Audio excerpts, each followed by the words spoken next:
Hey, this is Dredd 2PCG, and today I'm going to be talking about the next expansion in Versus System, the Alien Battles. So this expansion size seems to be on par with Defenders and A-Forces in being a 200 card set. Just like those past sets, we're going to be introduced to two new factions, the Company and Xenomorph. Also in this set, we're getting introduced to two new location cards, Earth and Space. Now these are both our new basic locations, so that's going to bring the basic locations to 6. Red, blue, green, yellow, space, and earth. So let's take a look at one faction, the Company. CMO Clements is a 3-drop. He's 2 attack, 6 defense, can take 1 wound, and has 2 superpowers. Medical Attention is activated in the main phase by paying a red. You get to heal a wound from a supporting character on your side. His second superpower, Do You Trust Me with a Needle, is activated in the main phase and it's paying a red and an earth to heal a wound from a main character on your side. So being a 3-drop, I believe it's pretty good. The ability to heal wounds from a supporting character and from your main character is really important. And having a 6 defense means this guy can stay around the field for a long time. He doesn't have flight or range, so you can be putting him on the front, and you're going to find ways to make this guy be your wall for your characters, whether giving him flight or giving him range. The Company also starts to bring in a new gameplay mechanic, and that's introducing equipment. Let's see our first equipment. M41A Pulse Rifle. It's a 1-drop and it has light armor piercing rounds. Equipped character has range and has +3/+0 while making a range attack. He also has a superpower. M40 Grenades. During your main phase you can pay a blue and you put 3 -1/-1 counters on an enemy back row character. This equipment is specifically for the Company, so the way equipments work now is, think of them as a plot twist. In order to play it, you have to have that character on your side.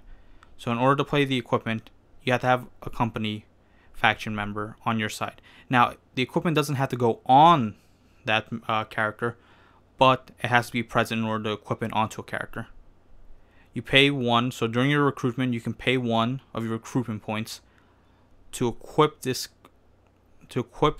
rifle onto a character.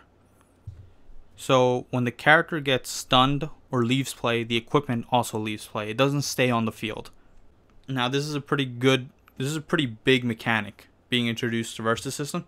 This was in the previous Versus System game, but now there's something newer with this.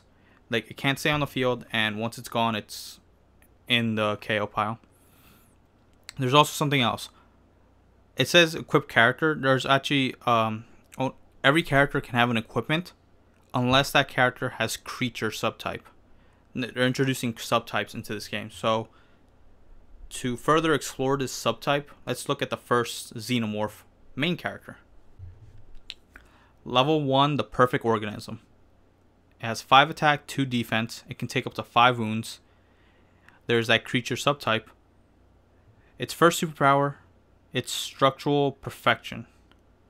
During your combat, you can pay 1 space. If the Perfect Organism is in melee attacking, the defender can't strike back this combat.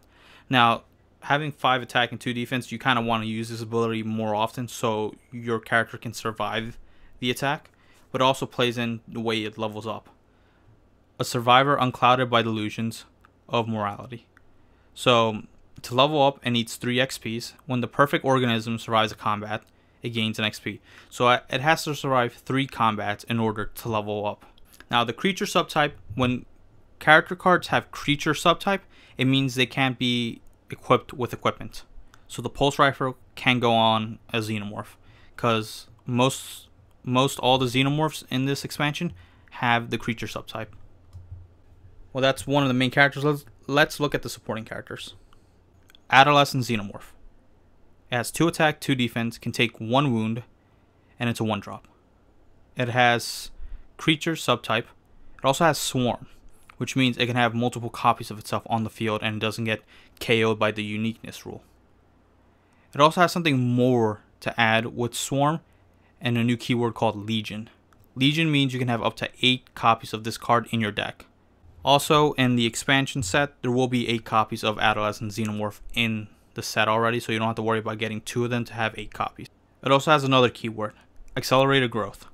When this character appears, put a +1/+1 counter on each others Adolescent Xenomorph on your side. So this is pretty good for a 1-drop. It swarms the field real fast. So like say turn 3 you have 3 of these in your hand.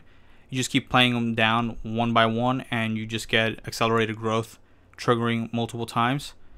And since it's a 1-drop, you can easily just... This looks like it's going to be a card that's going to be in Thanos decks. I'm just going to say it. It's going to be in Thanos decks and Star-Lord decks. Because I don't know what's in the main characters so far for Xenomorphs. If there's one that requires swarming to be a way for leveling up. But from what I'm reading, this is going to be in Spider-Man, Thanos, Star-Lord, and maybe even Ghost Rider decks. Maybe Ghost Rider decks will make it come through. But from what I'm seeing is like this is going to be the perfect swarm card. And if there's a way to summon Xenomorphs faster, this might be the best 1-drop in the game. So that's a 1-drop. Let's go to the 2-drops. Ferocious Xenomorph. It's a 3/2. Can take 1 wound. It has creature and swarm. It also has keyword ferocious, meaning it attacks first unless the other character has ferocious and you both attack at the same time.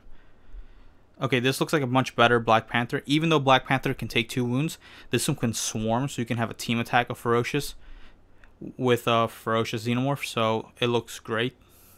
Again, swarm, like most of the Xenomorphs are going to have swarm in their most of the Xenomorphs are going to have swarm, so expect like a swarming deck to appear. Like this looks like Star-Lord and Spider-Man decks are going to be great.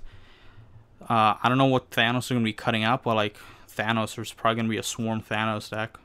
And the last spoiled card for today, Screeching Xenomorph. It's a 4-drop. It's a 3/6 and can take 1 wound. Creature, swarm, and it has superpower Screech. During your main phase, pay a green, put 2 +1/+1 counters on a character with swarm on your side, and on each other character on your side with that same name. So basically, it's going to be buffing up.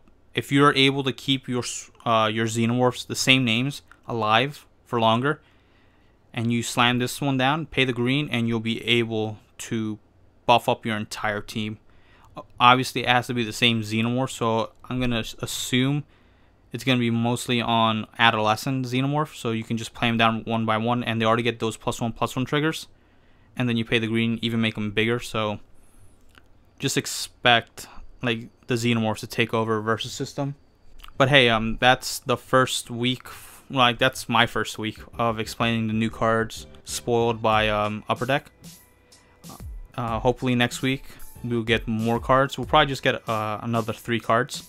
I'll put in the description links to the articles from Upper Deck describing each card in more detail. So thanks for watching. I'm going to try to have more videos on this channel, maybe some gameplay soon with a couple decks and deck spotlights soon. So this is Dredd 2 PCG. Thanks for watching and fight on.